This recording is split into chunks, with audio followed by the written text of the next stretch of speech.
आज बड़ी ही अनूठी जानकारी के साथ जो सोचने पे मजबूर करेगी, इसलिए इसको अंत तक ज़रूर सुनें। शीर्षक है बिना साबुन के कैसे कपड़े होते थे साफ राजा रानियों के। वर्तमान समय में एक दिन भी घर पर नहाने और कपड़े धोने के साबुन ना होने पर समस्या खड़ी हो जाती है। परंतु जब पुराने समय में साबुन नहीं था, तब राजा रानियों के और आम घरों के कपड़े कैसे साफ होते थे? क्या कभी मन में विचार आया? कपड़े केवल साफ ही नहीं होते थे, बल्कि कीमती कपड़े वैसे ही चमकदार और कीटाणु मुक्त बने रहते थे। पहले ब्रिटेन से साबुन का आयात किया जाता था, फिर बाद में 1890 में ब्रिटेन ने भारत में साबुन बेचना शुरू किया। 1897 में भारत मेरठ में नॉर्थ वेस्ट सोप नाम का पहला कारखाना लगाया गया। इसके बाद जमशेदजी टाटा ने दूसरा कारखाना बनवाया। लेकिन यहाँ पर समस्या यह है कि जब तक सोडा और तेल मिलाकर साबुन बनाना नहीं आता था, तब नहाने और कपड़े धोने के लिए क्या प्रयोग किया जाता था? भारत में जड़ी बूटियां तथा वनस्पतियां खूब पाई जाती हैं। रीठा, जिसे वॉशनट या सोपबेरी कहते हैं, अच्छी पैदावार होती है।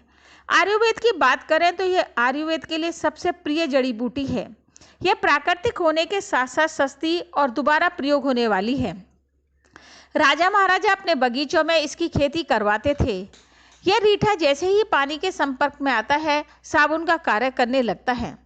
आज भी बहुत से विज्ञापन रीठे से बने उत्पादों का प्रचार करते हैं, जैसे शैम्पू बाल लंबे, घने, चमकदार और मजबूत बनाता है, वॉशिंग मशीन के लिए लिक्विड और powder, hand wash, shaving cream, dish wash, face wash, bath soap और मॉस्किटो रिपेलेंट आदि।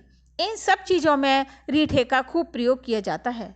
प्राचीन भारत में यह सोपबेरी या रीठा आज के सुपर सोप की भांति ही प्रयोग किया जाता था। तो यह निष्कर्ष निकलता है कि राजा रानियों के कपड़े तथा आम घरों में प्रयोग होने वाले कपड़े इसी रीठे की सहायता से साफ किए जाते थे। कपड़े धोने के लिए क्या विधियां अपनाई जाती थी? रीठे को गर्म पानी में डालकर झाग बनाने के बाद कपड़े डालकर हाथ से या पत्थर पर रगड़कर साफ किए जाते थे।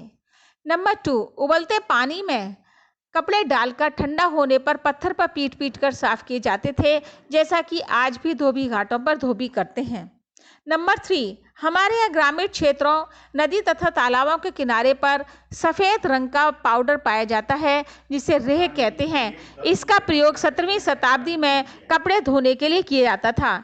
इस रेह पाउडर को पानी में मिलाकर कपड़े भिगो दिए जाते थे, फिर लकड़ी की थपकी या पेड़ों की जड़ों का ब्रश बनाकर साफ किया जाता था। इस पाउडर में कीटाणुओं से वस्त्रों को मुक्त करने के लिए सोडियम हाइपोक्लोराइट पाया जाता है। इसके अतिरिक्त sodium sulphate, magnesium sulphate, calcium sulphate बहुमूल्य खनिज पदार्थ पाए जाते हैं। नंबर 4, नदी और समुद्र के पानी में भी भरपूर मात्रा में सोडा पाया जाता है, इसलिए इसके पानी का प्रयोग भी कपड़े धोने के लिए किया जाता था।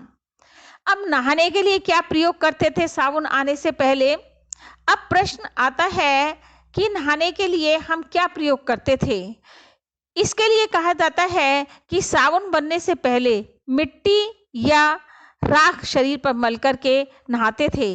आज भी कुछ ग्रामीण स्थानों पर मुल्तानी मिट्टी सिर धोने के लिए और नहाने के लिए प्रयोग की जाती है। बिना साबुन के बर्तन कैसे होते थे साफ? आज की भांति पुराने समय में बर्तन साफ करने के लिए डिश वॉश पाउडर या लिक्विड डिश वॉश नहीं होता था, बल्कि कोयले या उपलों की राख से बर्तन साफ किए जाते थे।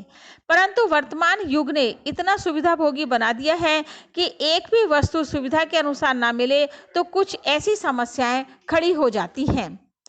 आज तो हम नहा नहीं पाएंगे, कपड़े भी कैसे धुल पाएंगे? बड़ी मुश्किल में फंस गए, साबुन लाना जो भूल गए। अब घर में होगी जमकर लड़ाई, लड़ाई से बचने की योजना भी बनाई। पत्नी को याद कराई पुराने समय की बात, जरा याद करो पहले कपड़े कैसे होते थे साफ। प्राकृतिक वॉशनट का करते थे प्रयोग, प्राकृतिक वॉशनट या रीठा का करते थे प्रयोग। रीठा कपड़ों की चमक को नहीं करते थे कमजोर। परंतु आज की स्थिति है, आधुनिक सुविधाओं के भोगी बन गए, पुराने चलन रीति रिवाजों को भूल गए, पुराने रीति चलन और रिवाजों को भूल गए।